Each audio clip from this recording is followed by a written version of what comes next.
Hello and welcome to my scroll guide in Black Desert. Today we will be looking at all kinds of summoning scrolls. Let's start with the daily scrolls. These scrolls get offered to you by your black spirit every day after you have reached level 45. They are the main way of generating black stones and give a good amount of silver as well.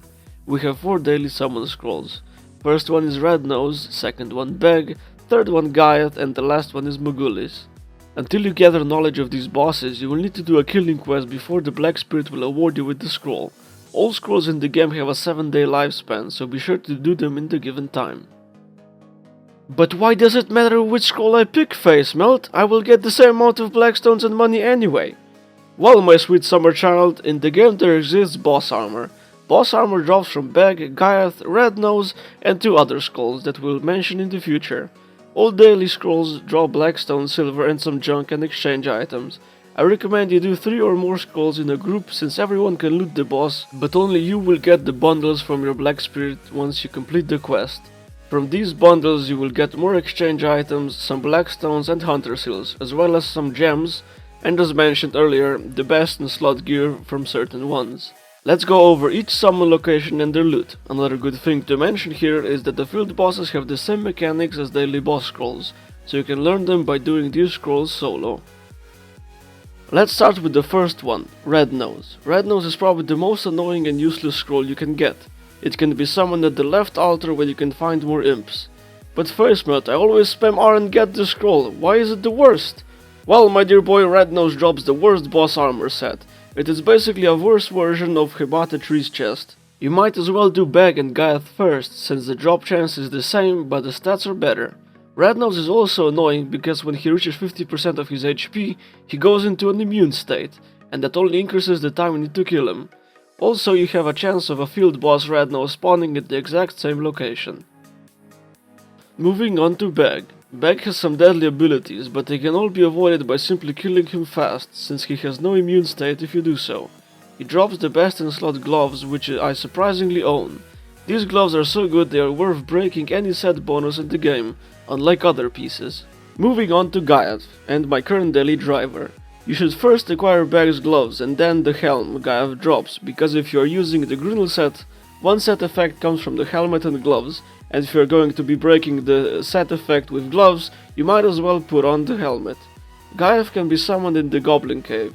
He has no special abilities and he has the lowest health pool of all the bosses, so he is a really easy target for a group of 5, and dies in a matter of seconds, so be sure to hit him to get the loot. And for our last daily boss, Mulis. We got this guy with the release of Medaya. He does not drop any boss gear, but he does drop a really good belt that is an alternative to the Tree Spirit belt. It is called the Ancient Weapon Core and has 4 AP, 4 DP and 50 weight limit. It also has a set effect with a necklace that can be obtained from the Helm's dungeon. The necklace is called the Ancient Guardian Seal and has 6 AP and 3 DP. Together with the belt it gets a set effect of 5 accuracy. These 2 together are arguably better than the Ogre Ring and Tree Spirit belt, but they are worse if you want to pry or duel them. That was it for the daily boss scrolls. Now let's move on to the weekly ones. Weekly scrolls are marked by the special 2 instead of special 1.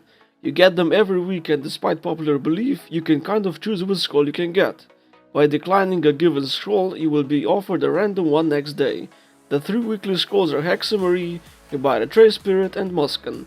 They all have a chance of dropping really nice things, apart from the Blackstones and Hunter Seals. Every step of acquiring them is the same as with daily scrolls, but instead of getting only 3 bundles, you will get 5. They also have a small chance of dropping a Liverdo. Let's start with the Hexamery. She has a chance of dropping the currently best in slot earring that gives 5 AP. She can be summoned at the Witch's Chapel and has a few annoying abilities, but they are all announced so dodging them shouldn't be too hard. Moving on to the Hibata Tree Spirit, I have mentioned him earlier because he drops the best in slot armor. His abilities hit quite hard and can be a pain to dodge, but if you are packing some health potions that shouldn't be a problem. He can be summoned near the Marini Farm ruins. And for our last weekly scroll, Muskan. He is a quite tanky guy and hits hard as well, but he is very slow in doing so. He drops the best in slot shoes, but this should be your last priority, since evasion is a bit of an unknown stat. He can be summoned in the Bloody Monastery. Okay, these have been our Black Spirit scrolls. Now let's move on to some special ones. The 2 scrolls I am talking about are certain spell and ancient relic scrolls. You need 5 ancient relic shards and arrange them into a plus, or 5 forbidden books and arrange them into a V. These items can be obtained by farming monsters near Calphion and Medaya, or bought off the market, but I won't be getting into too much detail here. They function the same way as any scroll, but you don't need anything but the items to obtain them. I highly recommend you do them with a party of 5, because if you do so you will be earning much more net worth. Like all scrolls, they drop exchange items and hunter's hills, but with one huge exception. Once you kill the final boss or open a reward bundle, you will get 1 memory fragment, which is used to repair 1 durability of an item or reawaken a skill. This will come in handy when you are repairing your Leverdos or boss armor. Now for the last 2 scrolls. If you are in a guild, you have probably done a guild scroll. A guild can pick them the same way as any mission. You will be required to kill some monsters prior to obtaining the scroll. These numbers are quite low, but they often require you to kill very tough monsters. A guild can choose all the way from small to extra large scrolls. The bigger the scroll, the harder the boss, but it will give more loot as well. The current 2 scrolls are Ferrets summoned at the Omer Lava Cave and Mudster summoned at the Glitch Ruins.